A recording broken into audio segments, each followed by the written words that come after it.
इस फिल्म का नाम है वायरस 32। इसमें एक माँ अपनी बेटी को बचाने के लिए किस हद तक जा सकती है ये हमें देखने को मिलता है और वो कैसे सभी ज़ॉम्बी से अकेले लड़ती है। इसका मजा देखने में ही मालूम पड़ता है, लेकिन इसमें है एक ट्विस्ट। इसमें ज़ॉम्बीज़ 32 सेकंड के लिए फ्रीज हो जाते हैं जस्ट लाइक ए स्टैचू, और इसका फायदा वो सर्वाइवल में कैसे उठाती है ये देखना भी काफी दिलचस्प रहता है। वैसे इस फिल्म को डायरेक्ट एंजॉय करना है तो टेलीग्राम चैनल का लिंक मैं डिस्क्रिप्शन में डाल दूंगा, ज्वाइन करके देख लेना।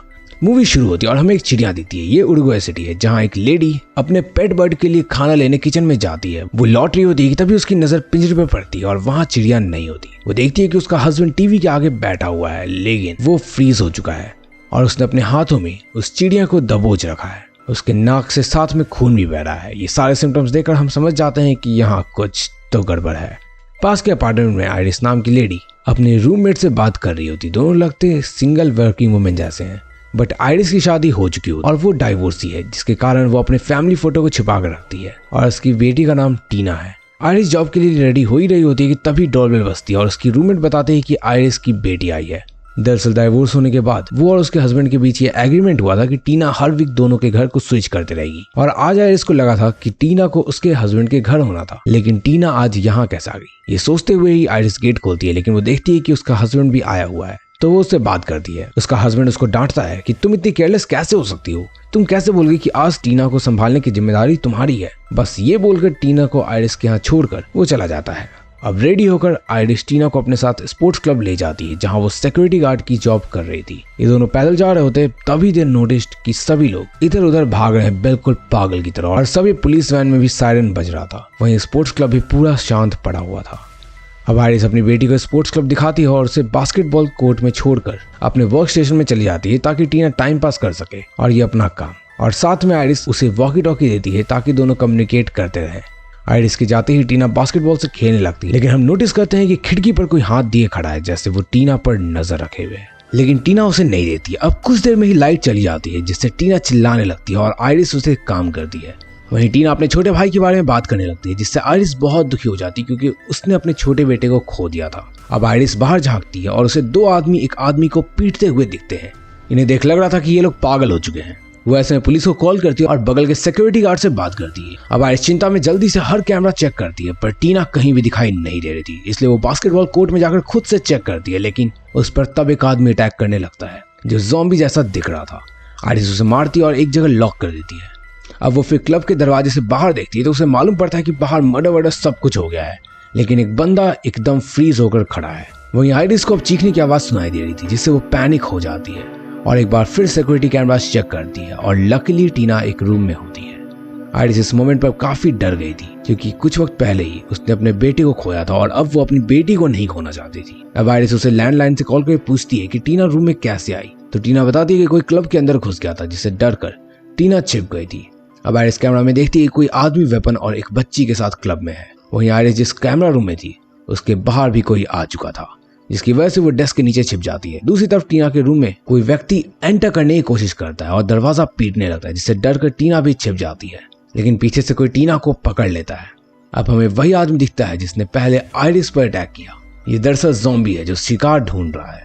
वो ज़ॉम्बी आइरिस के डेस्क के पास पहुंचकर उस पर अटैक करने ही वाला होता है, लेकिन तभी वहां से एक बिल्ली गुजरकर उसका ध्यान अपनी ओर आकर्षित कर लेती है, जिसे देख ज़ॉम्बी उसे पटक कर मार देता है।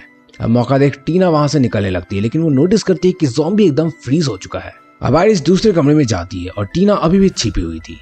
अब आइरिस दूसरे फुटेजेस को देखती है तो उसे बाहर के ज़ॉम्बी और बिल्ली वाला ज़ॉम्बी दोनों ही अब मूव कर रहे दिखते हैं, और वो दोनों ही अपने सामने पड़े हुए लिविंग बींग्स की ऐसी की तैसी कर रहे थे, मतलब कि फुल ऑन चटनी बना रहे थे। टाइम देखकर टीना नोटिस कि ये ज़ॉम्बी सिर्फ 32 सेकंड के लिए फ्रीज होते हैं और तभी कुछ किया जा सकता है, नहीं तो वापस से अटैक शुरू हो जाता है। अब आइरिस तेजी से और साइलेंटली लॉकर रूम से हॉलवे में पहुंचती है और वहां एक ज़ॉम्बी उस पर अटैक करके उसे शावर में ढकेल देता है। किसी तरह टीना उससे बचती है और पूल के साइड जाने लगती है।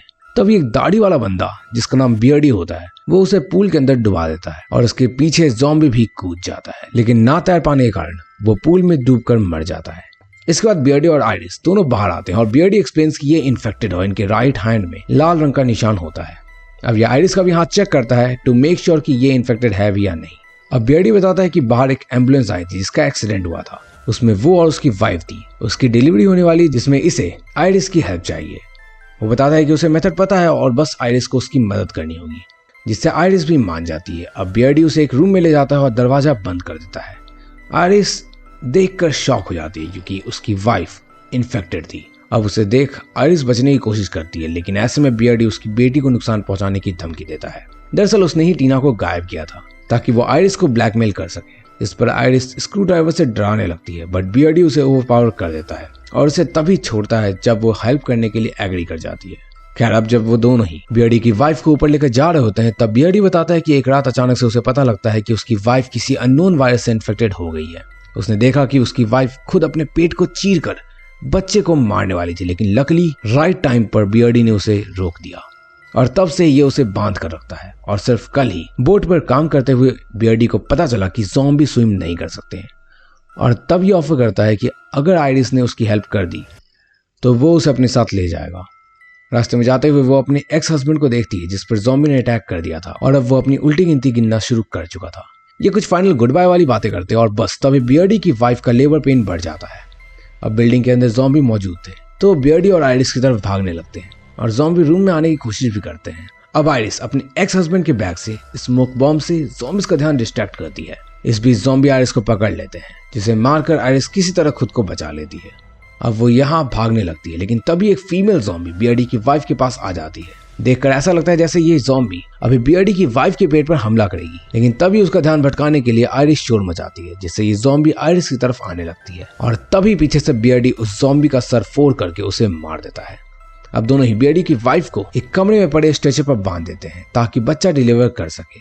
अब सब कुछ सही था और बच्चा डिलीवर हो भी जाता है, लेकिन नहीं, बियर्डी बेबी को माँ को टच कराता है ताकि वो ममता का फील ले सके। लेकिन भाई ये ज़ॉम्बी है, वो कैसे ले सकती है? तभी होती है गड़बड़ और लाइट कट जाती है।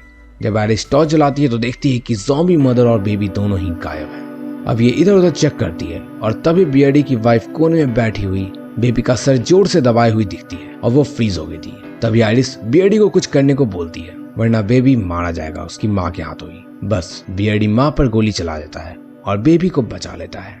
अब बियर्डी आयरिस को बताता है कि उसकी बेटी बॉयलर रूम में है और उसे गन और बोट की चाबी देकर जाने को बोलता है। आयरिस भी तेजी में बॉयलर रूम में जाती है, लेकिन वो वहां का दृश्य देखकर दंग रह चुकी थी। उसे बॉयलर में एक बच्ची का जलता हुआ शरीर दिखता है और वहीं साथ में एक इंसान भी मरा हुआ होता है। वो उसकी बेटी का बैग भी साइड में पड़ा हुआ देती है, जिससे वो समझ जाती है कि आयरिस अपनी बेटी को अब नहीं बचा पाई और आयरिस इससे काफी ज्यादा ट्रॉमेटाइज्ड हो जाती है। लेकिन नहीं, यहाँ होता है प्लॉट ट्विस्ट और पता चलता है कि टीना अभी तक जिंदा है और वो पीछे से आकर बताती है कि बियर्डी ने उसे बॉयलर रूम में छिपा दिया था।